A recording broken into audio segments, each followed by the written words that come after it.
अस्सलाम वालेकुम जी।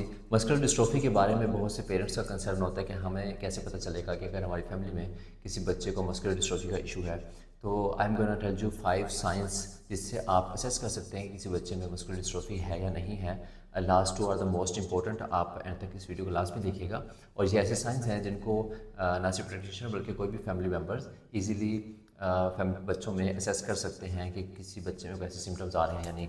First thing is muscular dystrophy अमूमन स्कूल गोइंग बच्चों में आता है। इसका मतलब ये है कि मस्कुलर डिस्ट्रोफी नॉर्मली 4-5 ईयर्स के बाद अपने सिम्टम्स प्रेजेंट करना शुरू करता है। और हमारे यहाँ इस एज ग्रुप के बच्चे स्कूल्स में जा रहे होते हैं। स्कूल्स में जाने का एक और मतलब ये भी है कि बच्चों के जो माइलस्टोन्स होते हैं वो जब पैदाइश के बाद जो डेवलपमेंटल माइलस्टोन्स हैं वो नॉर्मली बच्चे अचीव कर लेते हैं मस्कुलर डिस्ट्रोफी कंडीशन में। यानी बच्चा अपनी नॉर्मल वॉक और रनिंग वगैरह परफॉर्म कर रहा होता है और ऐसी कंडीशन में पेरेंट्स उनको नॉर्मल स्कूल्स में दाखिल करवाते हैं। और स्कूल एज में यानी 5-6 ईयर्स में उनमें कंप्लेंट्स आना शुरू हो जाती हैं कि उनमें कोई इश्यूज चल रहे हैं।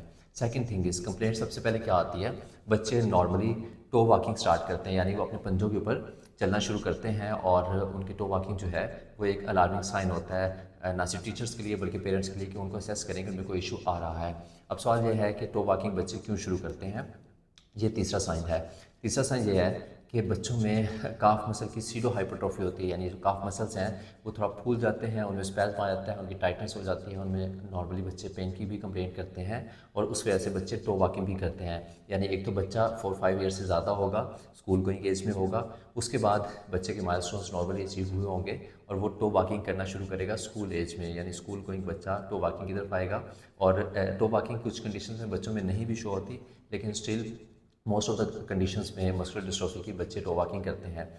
थर्ड थिंग इज़ बच्चों में काफ मसल की सीडो हाइपरट्रॉफी आ जाती है। यानी बच्चों के काफ मसल जो हैं वो अपने बाकी मसल्स जो हैं उनकी निस्बत थोड़ा ज़्यादा साइज में बड़े हो जाते हैं।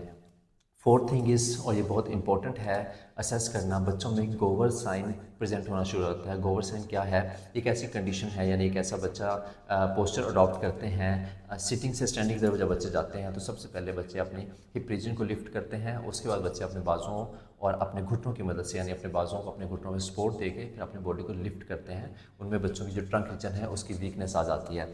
यानी गोवर साइन बच्चे प्रेजेंट करेंगे तो इट्स अ पैटर्न इंडिकेशन के बच्चे मस्कुलर डिस्ट्रोफी की तरफ जा रहे हैं। उसके बाद हम उसकी कंफर्मेशन के लिए एक ब्लड टेस्ट करवाते हैं जिसको हम सीपीके बोलते हैं। और मस्कुलर डिस्ट्रोफी की कंडीशंस में नॉर्मली सीपीके काफ़ी ज़्यादा रेज हुआ आता है। अगर ये दो कंडीशन आपको किसी बच्चे में मिल जाती हैं यानी उनमें गोवर साइन बच्चे प्रेजेंट कर रहे होते हैं और साथ में उनमें सीपीके रेज हुआ है, तो ऐसी कंडीशन में आप उनको मस्कुलर डिस्ट्रोफी की तरफ रूल आउट कर सकते हैं। उनका डायग्नोसिस ऐसी कंडीशन में बना सकते हैं। फर्दर असेसमेंट के लिए अगर कोई भी इस बारे में कोई क्वेश्चंस हैं आपके तो आप कमेंट सेक्शन में हमसे पूछ सकते हैं या फिर हमारी पर्सनलाइज कंसल्टेशन लेने के लिए, ऑनलाइन कंसल्टेशन के लिए आप हमें दिए गए नंबर्स पे कॉन्टैक्ट कर सकते हैं। Thank you so much.